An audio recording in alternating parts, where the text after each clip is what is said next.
Friends, welcome to your YouTube channel Open Secret. I am your host Ashish Chand. These days we are venturing a joint study of Ashtavakra Gita. Today it is its fourth video 17-04. Ashtavakra meets Janak. Ashtavakra made his first statement before birth. In last video, we have seen Ashtavakra's statement and his father Kahod's curse. वेदों में ज्ञान नहीं, ज्ञान तो तुम में है। ये तो सिर्फ शब्द हैं, कोरे शब्द। शब्दों में सत्य कहाँ, ज्ञान कहाँ। That was his signature, friends. That truly defined him. That was his unique identity.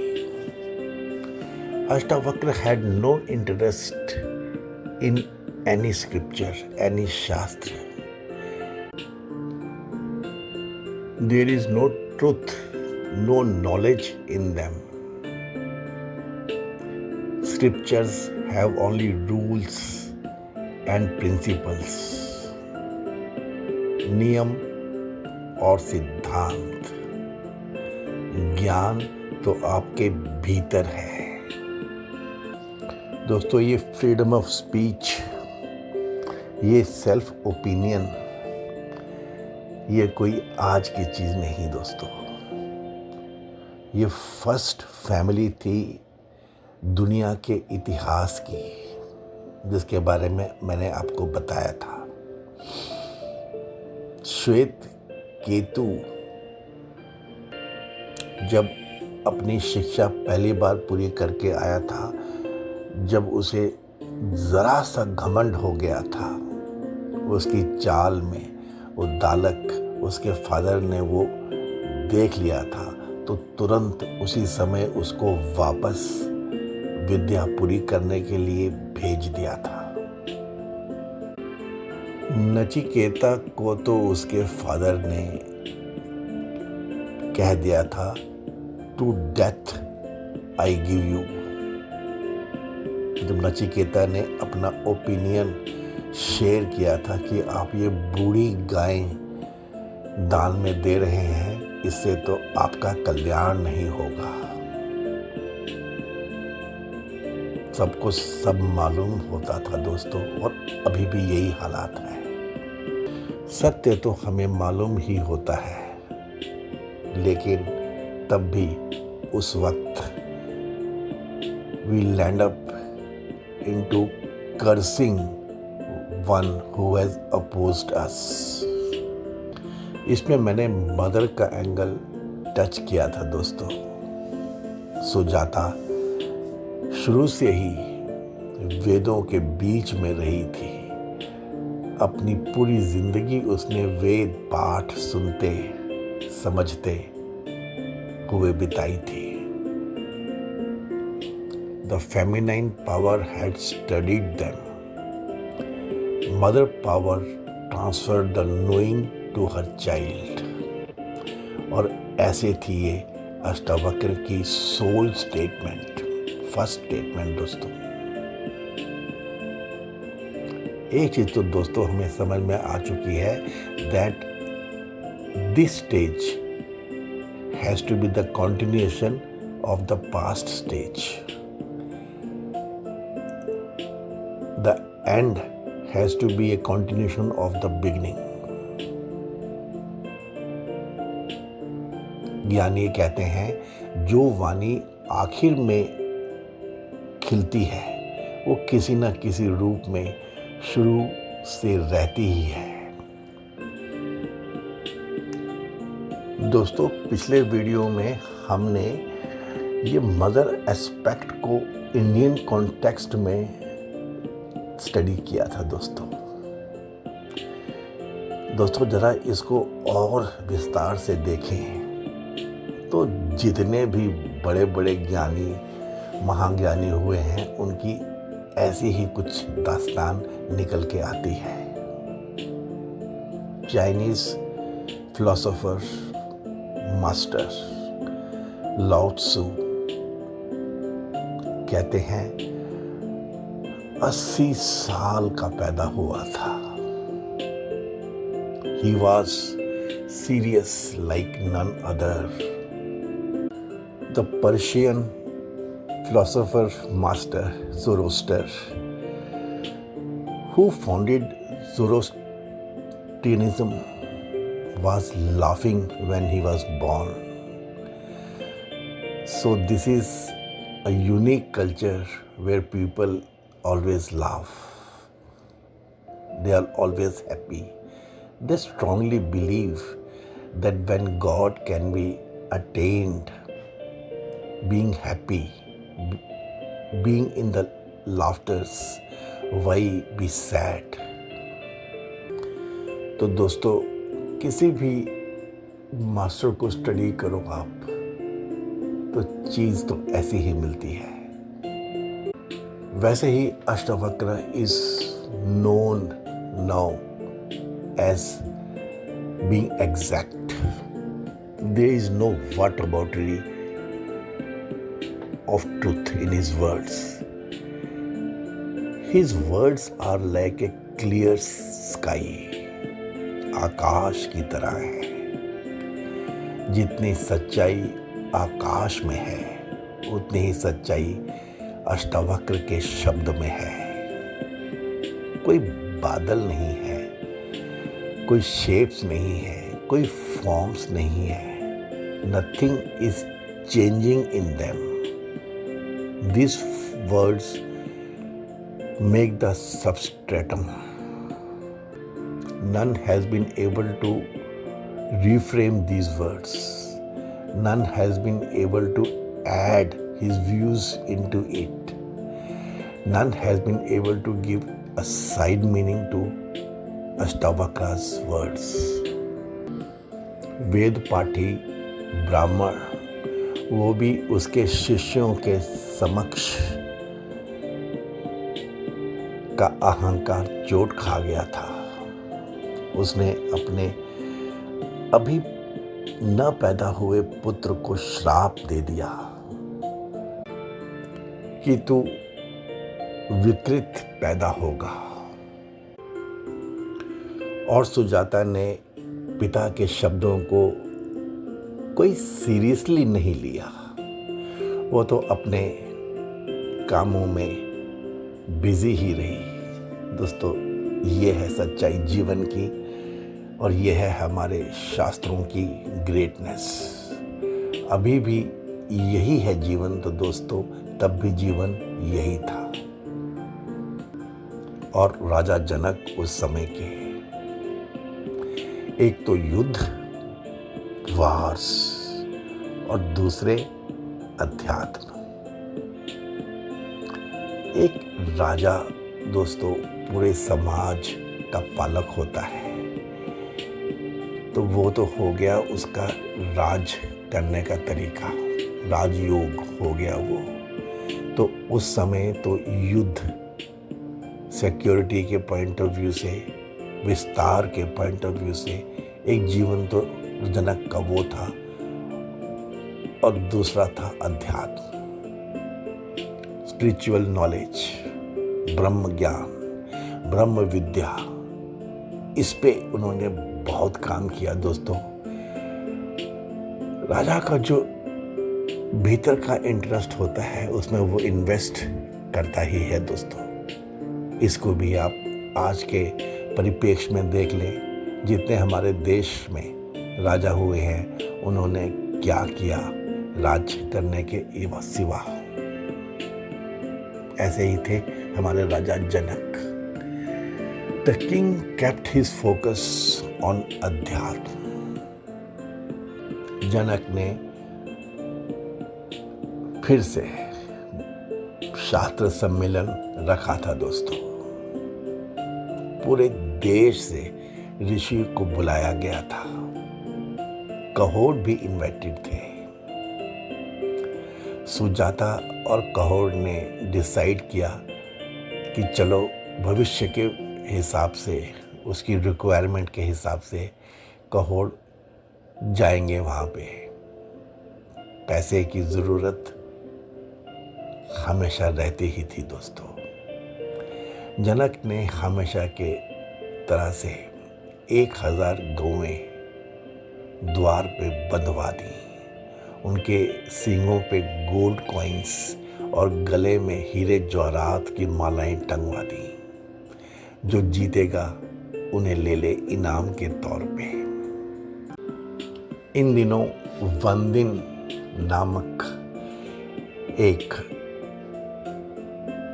महापंडित थे, शास्त्री थे। वो राजा के दरबार में सुसज्जित थे। उनसे शास्त्रार्थ करना पड़ता था अंत में। और प्रथा उन्होंने ऐसी रची थी कि जो हार जाएगा वो जीतने वाले के किसी भी आदेश का आजीवन पालन करेगा। मृत्यु दंड, जल समाधि की बातें सुनने में आती हैं दोस्तों। ऐसे अचंभित होने की बात नहीं है दोस्तों। ये तानसेन जो अकबर के 9 रत्नों में से एक थे, तब भी ये प्रथा चलती थी दोस्तों। बहुत रीसेंट हिस्ट्री की बात है।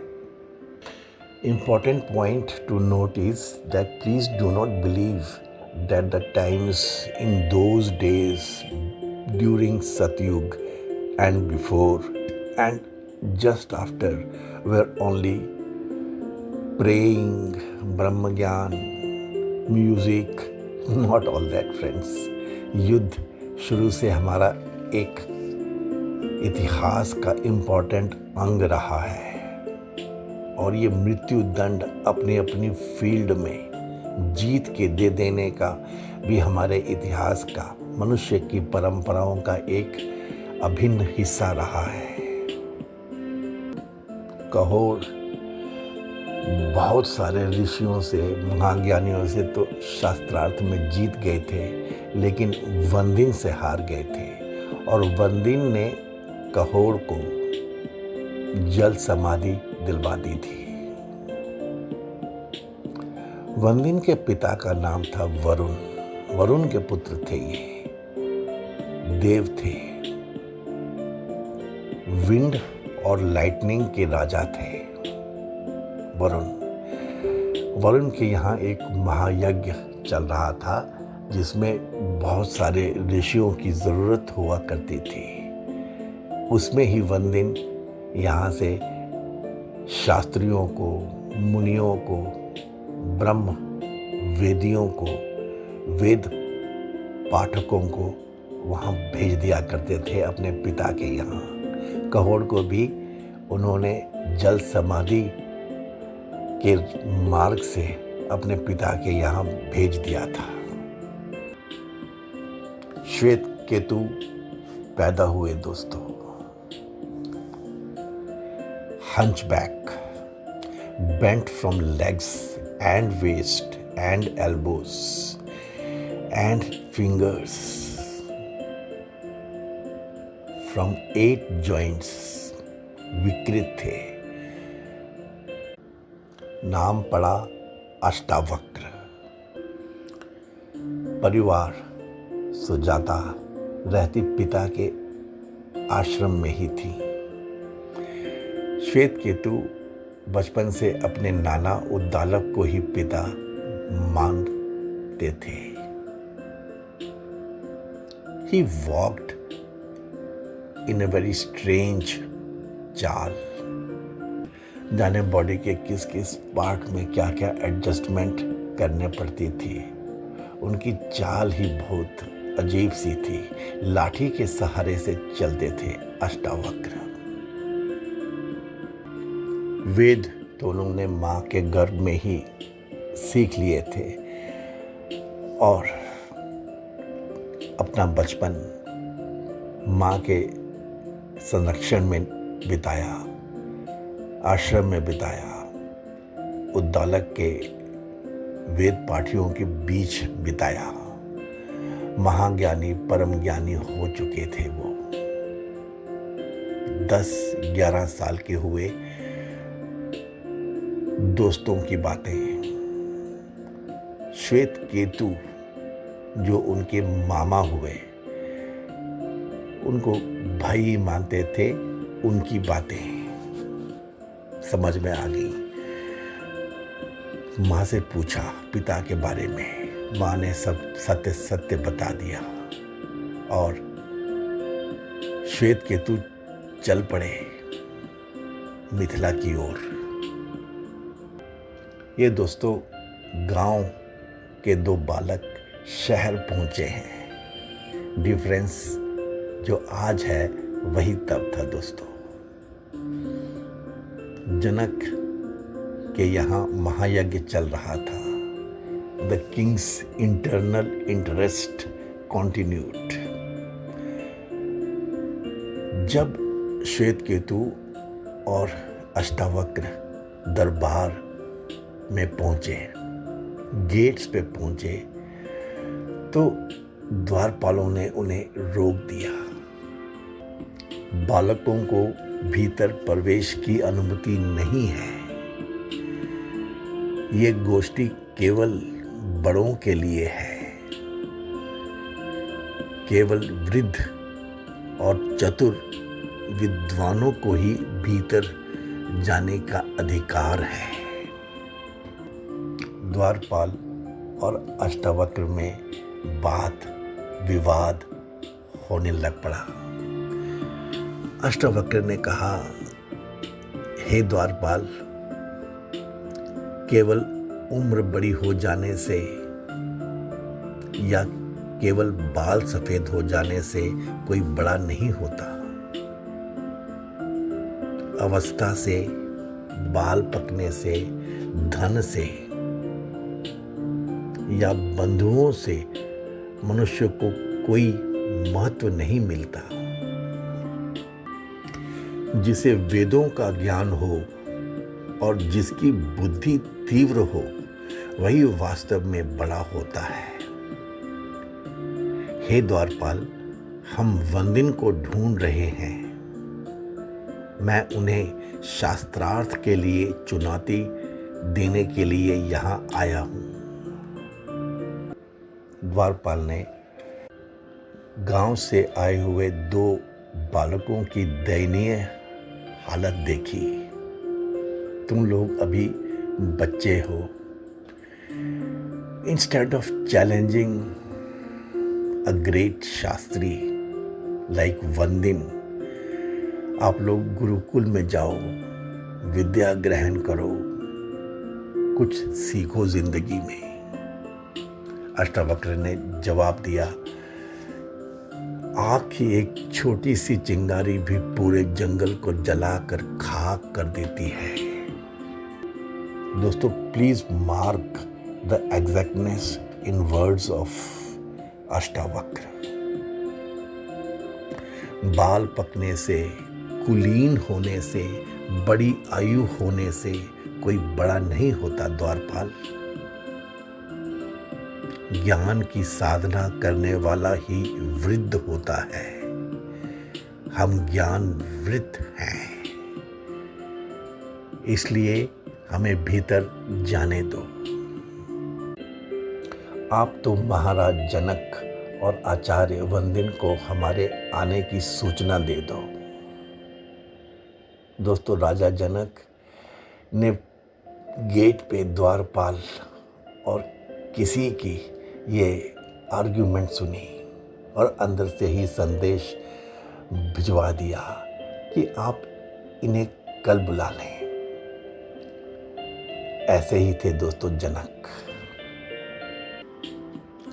अगले दिन जब अष्टावक्र और श्वेत केतु राजा जनक के उस महायज्ञ में पहुंचे, तब जनक अपने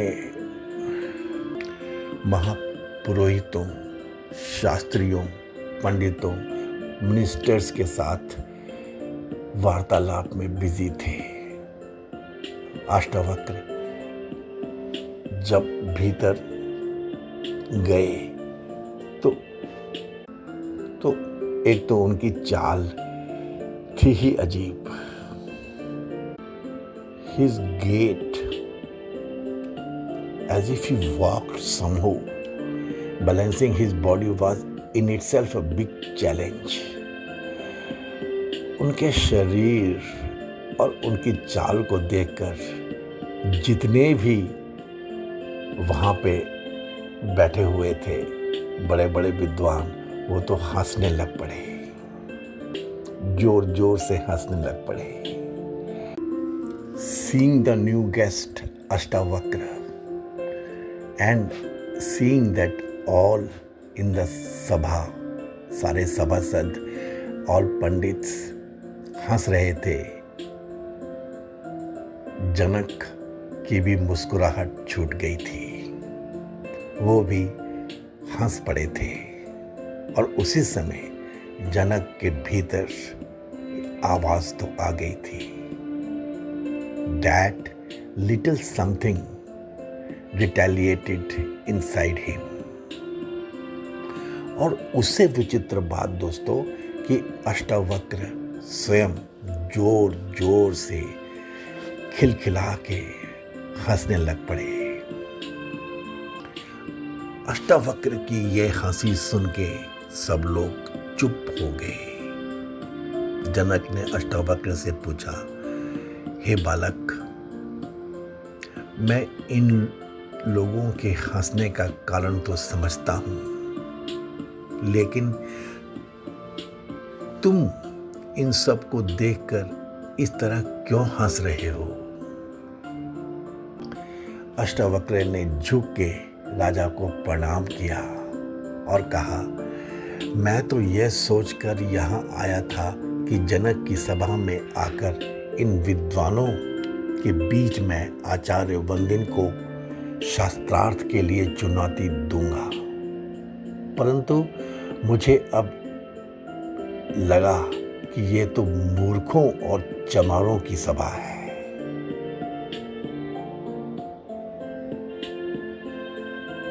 मैं हंस इसलिए रहा हूं कि यहाँ इन चमारों की सभा में सत्य का निर्णय हो रहा है। मुझे आश्चर्य हो रहा है कि ये चमार यहाँ क्या कर रहे हैं। सारी सभा में सन्नाटा छा गया दोस्तों, सब अवाक रह गए। आप दोस्तों राजा जनक का चरित्र देखिए। उन्होंने बड़े सम्यक भाव से पूछा, चमार, इससे तुम्हारा क्या मतलब है? अष्टावक्र ने जवाब दिया, महाराज, आपकी सभा को मैंने चमारों की सभा इसलिए कहा है क्योंकि इनको चमड़ी ही दिखाई पड़ती है, इनको मैं नहीं दिखाई पड़ता।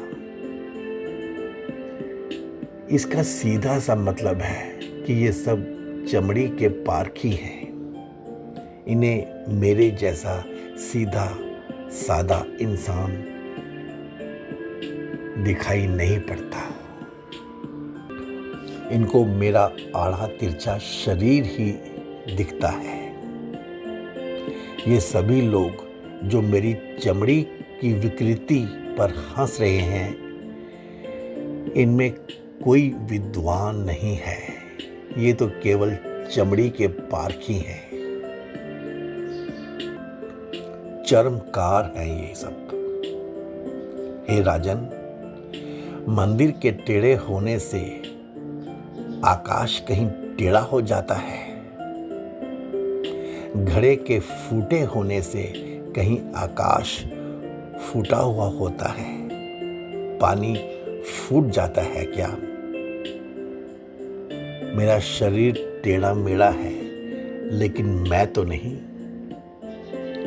ये जो भीतर बसा है, इसकी तरफ तो देखो। मेरे शरीर को देखकर जो हंसते हैं वो चमार नहीं तो और क्या है। इस ज्ञानपूर्वक उपहास को सुनकर राजा जनक was stunned। जनक अपने सिंहासन से उठे and with folded hands walked to Ashtavakra. हे ब्राह्मण पुत्र, आपके हंसने का कारण अभी भी स्पष्ट नहीं हुआ, कृपया पुनः समझाएं। उसी वक्त एक दरबारी उठा और सरकास्टली बोला कि हम तो आपकी चाल को देख के हंस रहे हैं। अष्टावक्र ने उत्तर दिया कि मैं तो आपके दरबार में यह सोच के आया था कि यहाँ विद्वान, समझदार और संवेदनशील लोग हैं, इंसान की कदर करने वाले हैं, पारखी लोग हैं। मेरा तो ऐसा मानना था कि आपके मंत्री परिषद के सदस्य ऐसे गुणी लोग होंगे, परंतु यहाँ आकर देखा तो मुझे बहुत कष्ट हुआ कि आपने तो अज्ञानियों की जमात इकट्ठा कर रखी है। ये देखकर मुझे हंसी आ गई। जनक सेड, महाराज, आप ये क्या कह रहे हैं?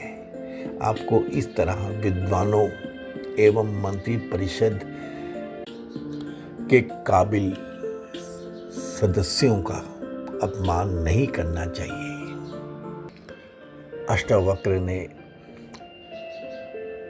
विनम्र भाव से उत्तर दिया, महाराज, इन लोगों को मैं और क्या कहूँ जो मेरे शरीर की बनावट को देखकर हंस रहे हैं, ये चेतना को परखने की कोशिश भी नहीं कर रहे। महाराज, मैंने अपने हंसने का कारण तो बता दिया, अब आप अपने मूर्खों से यह पूछकर बताएं कि वो किस पर हंसे, घड़े पर या कुम्हार पर। महाराज, मेरे कहने का मतलब यह है कि ये सब विद्वान मुझ पर हंसे या कि उस कुम्हार पर जिसने मुझे बनाया है। यह सुनते ही राजा जनक सहित सब सभासदों को अपनी भूल का एहसास हुआ। दोस्तों, फिर जनक की अप्रोच देखिए। हे ब्रह्म कुमार, मुझे और इन सब को हमारे अज्ञान के लिए क्षमा करें। एंड स्टिल जनक कंटिन्यूड, परंतु मेरा निवेदन है कि अभी आप आचार्य वंदिन से शास्त्रार्थ करने के लिए व्यस्क नहीं हुए हैं। आचार्य वंदिन से शास्त्रार्थ करना कठिन है। उनसे पराजित होने वाले को जल समाधि लेनी पड़ती है। इसलिए अभी आप विद्या अध्ययन करें। जनक की इस बात पर अष्टावक्र ने आगे कहा, आचार्य वंदिन से शास्त्रार्थ करने के लिए मुझ पर गुरु कृपा ही पर्याप्त है, मान्यवर। और जो अमर है उसे मृत्यु का क्या भय? किसी महान उद्देश्य के लिए प्राण देना मृत्यु नहीं कहलाती। आप तो मुझे आचार्य वंदिन के सामने प्रस्तुत करें भगवान। इस प्रकार अष्टावक्र और राजा जनक के बीच में वार्तालाप होता ही गया। राजा जनक को भीतर ही भीतर अपराध बोध तो हुआ ही था। सब हंसे थे और मैं भी हंसा था। राजा जनक की जिंदगी की ये आज तक की ग्रेटेस्ट मिस्टेक थी। आज की सभा तो दोस्तों समाप्त हुई। कल उन्हें आने को फिर कहा गया। लेकिन राजा जनक पूरी रात सो नहीं पाए। अगली सुबह जब राजा जनक अपने घोड़े पे सवार निकले थे सुबह, तब उन्होंने अष्टावक्र को बाग में खेलते हुए पाया। छोटा बच्चा था। राजा जनक अपने घोड़े से उतरे, छोटे बालक को प्रणाम किया और कहा, तुमने मेरी नींद खोल दी, तुमने मेरी नींद तोड़ दी है। तुमने कल सभा में बिल्कुल सत्य कहा था कि अज्ञानियों की चर्चा करने वाले यदि शरीर पे हंसते हैं तो वो फिर ज्ञानी कैसे हुए। अष्टावक्र ने भी राजा को प्रणाम किया और कहा, महाराज, मैं तो केवल आपके उस मेधावी राज पंडित, जो पंडितों के बीच भय बना हुआ है, उस से शास्त्रार्थ करने की इच्छा रखता हूँ। बस इसी कारण मैं यहाँ आया हूँ। मैं वंदिन से अद्वैत ब्रह्मवाद के विषय में वार्तालाप करूँगा। जनक ने फिर सोचा और दोस्तों देखिए, एक छोटा सा क्वालिफाइंग टेस्ट लिया। जनक ने कहा, चलो मेरे कुछ प्रश्नों का उत्तर दो। पहला प्रश्न था जनक का, जो मनुष्य 30 अंग वाले, 12 अंश वाले, 24 पर्व वाले, 360 आर्य वाले पदार्थ के अर्थ को जानता है, क्या वही सबसे बड़ा पंडित और ज्ञानी होता है? अष्टावक्र ने तुरंत जवाब दिया, 24 पक्षों वाला, 6 ऋतुओं वाला, 12 मास वाला, 360 दिनों वाला, संवत्सर्ग यानी काल चक्र, पूर्ण वर्ष सदा आपकी रक्षा करे। जनक प्रभावित हुए। उन्होंने फिर पूछा, जो 2 वस्तुएं अश्वनी कमार के समान संयुक्त और बाज पक्षी के समान टूट पड़ने वाली होती हैं, उनका देवताओं में से कौन देवता गर्भाधान करता है? वो वस्तुएं क्या उत्पन्न करती हैं? अष्टावक्र ने उत्तर दिया, ऐसी अशुभ वस्तुओं की आप कल्पना भी ना करें महाराज। वायु उनका सारथी है, मेघ उनका जन्मदाता है और वे फिर मेघ को ही उत्पन्न करती हैं। अष्टावक्र का सही उत्तर सुन के जनक ने फिर प्रश्न किए, दोस्तों, वो कौन है जो सुप्तावस्था में भी अपनी आंख बंद नहीं करता? वो कौन है जो जन्म होने के बाद भी चलने में असमर्थ रहता है? वो कौन है जो हृदय विहीन है? और वो कौन है जो वेग के साथ शीघ्रता से बढ़ता है? अष्टावक्र ने उत्तर दिया, मछली सुप्तावस्था में भी अपनी आंखें बंद नहीं करती। अंडा जन्म लेने के उपरांत भी चल नहीं सकता। पत्थर हृदय विहीन होता है और वेग से बढ़ने वाली नदी होती है। जनक was truly happy। बालक में ज्ञान निष्ठा तो थी। उन्होंने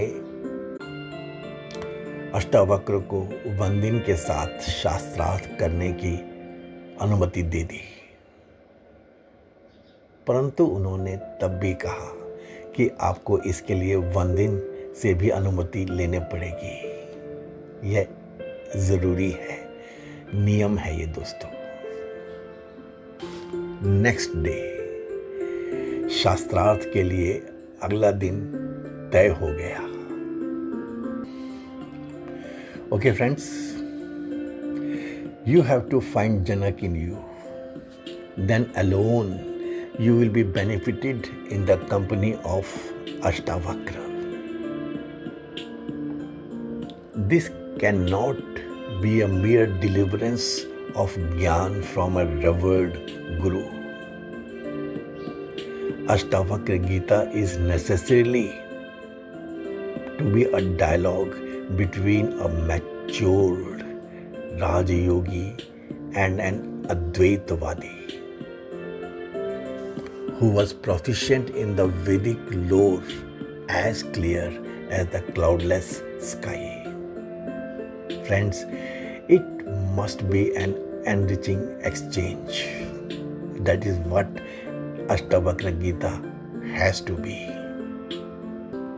I am pretty sure you would have liked the explanations of Open Secret, the contents of this video. Please give it a like. Please share it with your important contacts. Please subscribe to this channel and help us enlarge our viewership. Thank you very much, friends. हे पूर्ण परमात्मा, पापों का कर खात्मा, विश्व बने धर्मात्मा, सब है तेरी आत्मा। May God bless us all. Thanks, friends.